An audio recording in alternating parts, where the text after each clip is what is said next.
हाँ जी, आज एक नई कहानी लाया हो। जो चाहोगे सो पाओगे, ये कहानी का शीर्षक है। एक साधु घाट किनारे अपना डेरा डाले हुए था।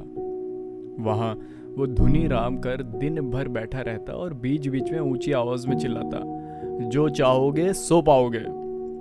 उस रास्ते से गुजरने वाले लोग उसे पागल समझते थे। वे उसकी बात सुनकर अनसुना कर देते थे और जो सुनते वो उस पर हंसते थे। एक दिन एक बेरोजगार युवक उस रास्ते से गुजर रहा था।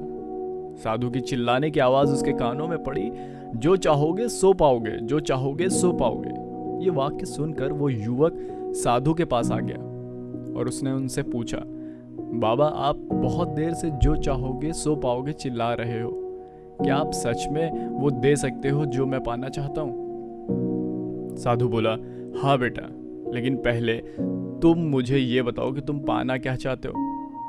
बाबा मैं चाहता हूँ एक दिन मैं हीरो का बहुत बड़ा व्यापारी बनूं। क्या आप मेरी ये इच्छा पूरी कर सकते हो?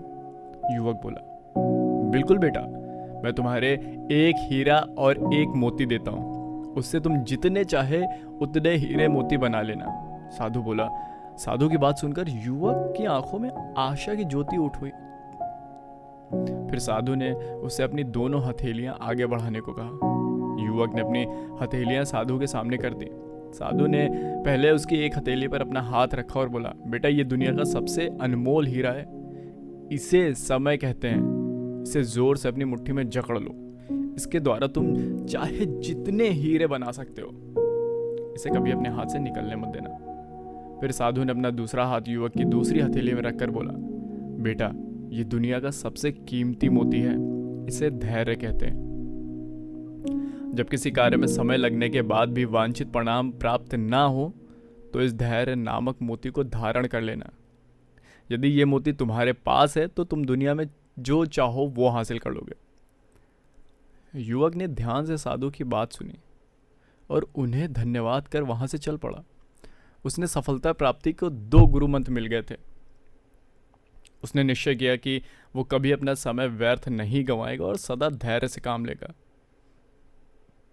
कुछ समय बाद उसने हीरे के एक बड़े व्यापारी के यहाँ काम करना प्रारंभ किया। कुछ वर्षों तक वो दिल लगाकर व्यवसाय का हर गुण सीखता रहा और एक दिन अपनी मेहनत और लगन से उसने अपना सपना साकार करते हुए हीरे का एक बहुत बड़ा व्यापारी बना। इस कहानी से देखिए सीख ये है कि लक्ष्य प्राप्ति के लिए सदा समय और धैर्य नाम के हीरे मोती अपने साथ रखें। अपना समय कभी व्यर्थ ना जाने दें और कठिन समय में धैर्य का दामन न छोड़ें। सफलता अवश्य प्राप्ति होगी।